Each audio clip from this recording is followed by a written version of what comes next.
Amma kana kullu waaqa tokko ani kabajamtoota jaalatamtoota maatii Waaqayyoo bakka Waaqayyoo siniif haa baay'atu jecha maatii keenya Dubroo Maariyaam egaa harka qalleeyyoota guyyaa irraa kana qulqulleetti Dubroo Maariyaam jedhan keessa tokko gaa isaanii homaa hin qabanii firaashii irra rafan waraqata kanarra jechuudha kan isaan rafanii waan tokko hin qabanii waan nyaatanii bulan illee kan isaan irraa wantanii jedhetti odeeffadhetti warruma bataskaana kana dhufanii wantoota tokko tokko gaaffilee dhufanidha kan kennanii fi kan kanarraatti nafe homaa hin qaban jechuudha. Egaa isaanis immoo isaanuma faana kan isaan as taa'anii isaanis kun harka isaaniin argitu nama intini jedhanii kan ala baanii hojjetatanii buluu hin dandeenye isaanis asuma bataskaana keessa taa'anii mana kana keessa wajjiniin taa'u jechuudha.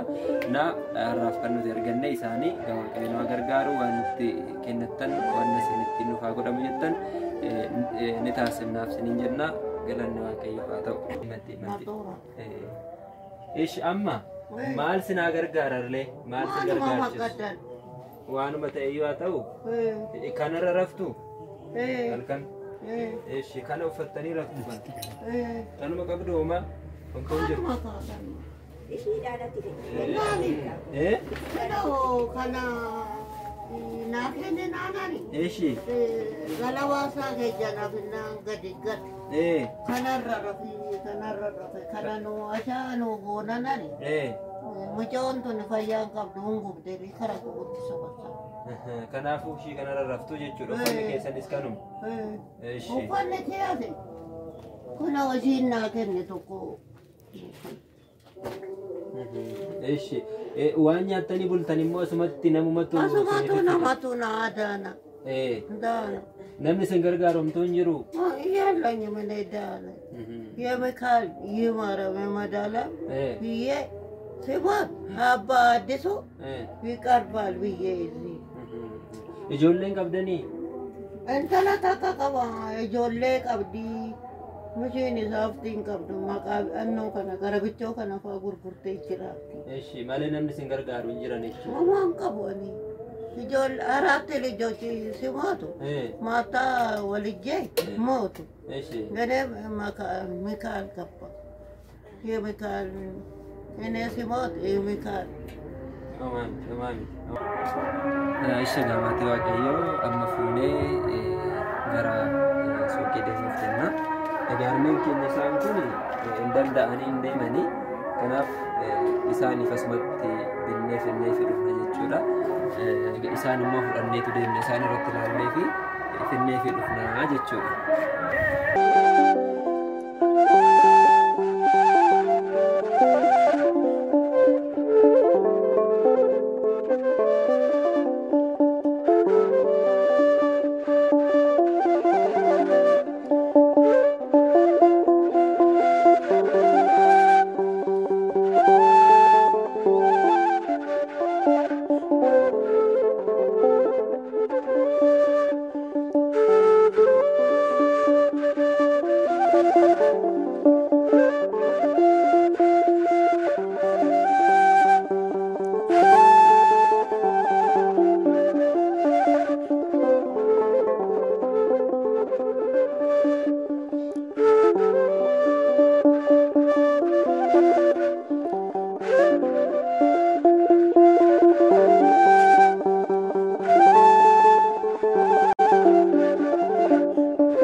gaafatu ishega guyyaa har'aa kana gargaarsa kana fakkaatu kana isin lachuuf kan taasisanii koree tokkummaa garee sadaffaa keessaa wallaalee keenya qulqulleessi Dubroo Maariyaam qalaatee beeta Maariyaam hundeeffamaa waggaa arfaffaa isaanii sababeeffachuudhaan akka qaaldayyootatti uffisnee wantoota isaanii barbaachisu gumna jedhanii waldaan kun kan kaayeffatanii birrii kana walitti qabanii jechuudha.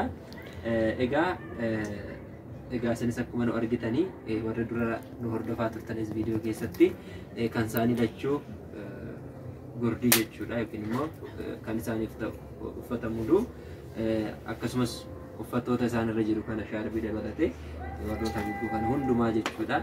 Isaani kan taasise dabalataan illee harmeen keenya dura sharaa lafa kunuunsa kanarra kan isaan rafaa turanii arrammoo kun uffata isaa kana wajjiniin firaashii kan isaanii hojjetanii bitanii fi akkasumas immoo zayitii kana jedhanii kan harmee keenyaaf immoo isaan iddoo sanatti firaashii argataniitiin jiru jechuudha. Namni laatee fiitiin ture egaa yeroo darbee isaan immoo uffata gubbaa kan uffatanii hin qaban waan ta'eef isaaniifis immoo kunoo uffati kun kan isaaniiti jechuudha. Harmee kunoo kun kan keessanii dabalataan midhaan illee yeroodhaaf kan isaaniif ga'u jedhanii wanta qabanirraa midhaan kana xaafii jechuudha.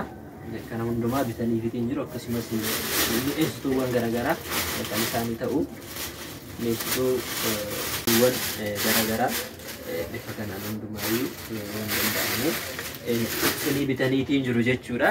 Egaa kana kan isiniif raawwate akkuma dura isiniin jedhe ijoollee biyya hambaa jiraatan biyya alaa jiraatu biyya keessa osoo hin taane nu osoo hin taane nuti egaa sillaalleetuma sin gargaarre malee nuti waa qabaannee sin hin gargaarre kan akka sin gargaarre ijoollee biyya hambaa jiraatanii waan ta'eef nuuf eebbistu ijoollee kana ijoollee biyya alaa jiran dubartoota isaan nuuf eebbistu taraa dursa sin nu eebbisa. Akkanumatti kan nu gootan isin yaa kennu kaadii nu hin dhabne dhaba kana sinaa oolchuu isin yaa kennu akkanumatti dhimee keechan isin yaa dheerechuu akkanumatti nama uffatu sinaa godhu nu hin dhabne dhabeenya kanaa sinirraa dabarsee keenya kana sinittaa dabarsuu bakka akkanaa cimaa lammeessaa. Eeshi galatooma harmee keenya eebbifamaa.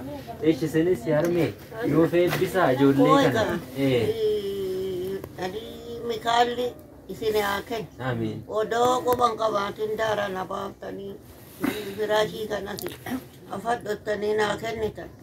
Maaramii haati ta'u giiftiin ta'u maaramii addisaalamii majammara garaa haadha keechan si uffadhan.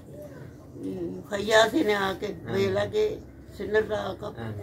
Haaftii kan hunda taartan itti isin haa guutu. Madaala lamiinis itti isin haa guutu. Yaamikaan galanni keemmadi daaraa nu baaftee fayyaa isin gufuun isin hin dhayi warreen isin warra itti isin haa guutu.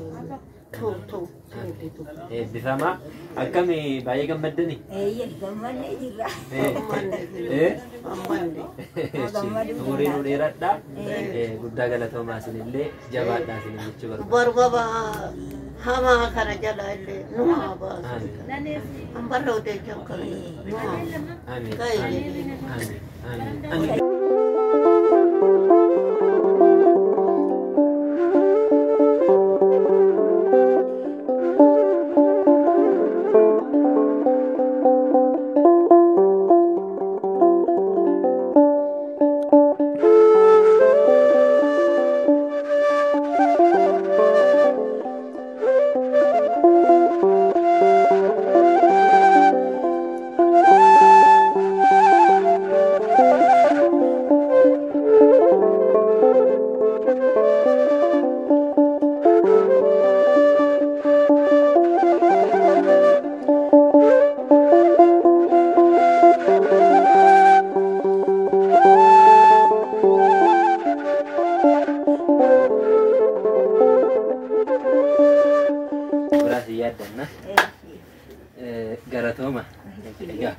Akkuma isin argitan kan isaanii immoo isa kana jechuudha. Kunuunraa deebiin jira. Afraashii dura qabu waan ta'eef galatooma. Shawarne. Nagaan kaa nagaan nagaan galchu. Ciao. Nagaan utaa. Ciao. Ciao. Jawaab amma. Nagaa taa. Ciao. Ciao. Nagaa taa. Ciao.